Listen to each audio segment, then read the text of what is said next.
नमस्कार दोस्तों, स्वागत है आपका जस्ट 1% पर, जहां मिलती है आपको रक्षा जगत की सबसे बड़ी और सबसे तेज खबरें सबसे पहले। भारत सरकार ने 70,000 करोड़ रुपए के मेगा सबमरीन प्रोजेक्ट को हरी झंडी दे दी है। डिफेंस मिनिस्ट्री और Mazagon dock ship builders limited MDL को अब जर्मनी की थिसनक्रुप मरीन सिस्टम्स TKMS के साथ आधिकारिक तौर पर कॉन्ट्रैक्ट नेगोशिएशन शुरू करने की मंजूरी मिल गई है। ये प्रोजेक्ट है प्रोजेक्ट 75 इंडिया P75I, जिसके तहत भारत में 6 एडवांस्ड AIP सबमरीन बनाई जाएंगी। ये भारत के इतिहास का सबसे बड़ा डिफेंस एक्विजिशन प्रोग्राम माना जा रहा है। इन सबमरीनों में जर्मन टेक्नोलॉजी का इस्तेमाल होगा, खासकर air independent propulsion AIP system का। ये सिस्टम डीजल इलेक्ट्रिक सबमरीनों को बिना सतह पर आए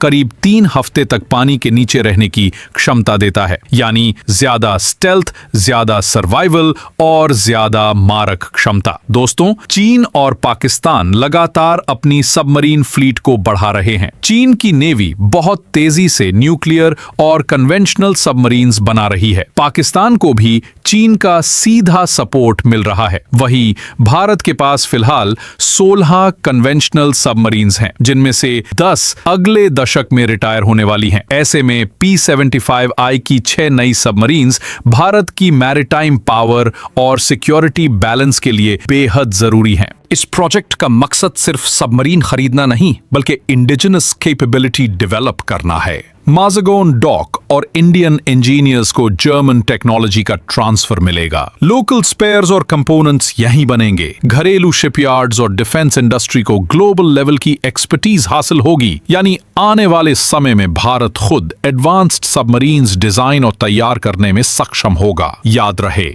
इसके साथ ही भारत अपने nuclear attack submarines SSNs programme पर भी काम कर रहा है। सबमरीन बिल्डिंग सेंटर और L&T मिलकर कम से कम 2 इंडिजिनस SSN बना रहे हैं। कन्वेंशनल AIP सबमरीन्स और न्यूक्लियर अटैक सबमरीन्स का यह कॉम्बिनेशन भारत को देगा एक बैलेंस्ड और वर्सेटाइल फ्लीट। प्रोजेक्ट 75I सिर्फ एक डिफेंस डील नहीं, बल्कि भारत की मैरिटाइम स्ट्रैटेजी का कॉर्नरस्टोन है। इंडियन ओशन रीजन और इंडो पैसिफिक में चाइना की बढ़ती मौजूदगी का जवाब, पाकिस्तान के मॉडर्नाइजेशन ड्राइव का संतुलन और सबसे बड़ी बात, एक क्रेडिबल अंडरसी डिटरेंस बनाना। अगर ये प्रोजेक्ट टाइम पर पूरा हुआ तो आने वाले दशक में भारतीय नेवी एशिया की सबसे मजबूत सबमरीन फ्लीट में से एक होगी। तो दोस्तों, आपको क्या लगता है? क्या प्रोजेक्ट 75I भारत की नेवी को वो ताकत देगा जिसकी हमें जरूरत है? अपनी राय हमें कमेंट में जरूर बताइए। वीडियो अच्छा लगा हो तो लाइक करें, शेयर करें और सब्सक्राइब करें। बेल आइकॉन दबाना मत भूलें ताकि अगली बड़ी डिफेंस अपडेट सबसे पहले आप तक पहुंचे। जस्ट 1%, जहां हर खबर में छुपा है 1%, लेकिन सबसे बड़ा सच।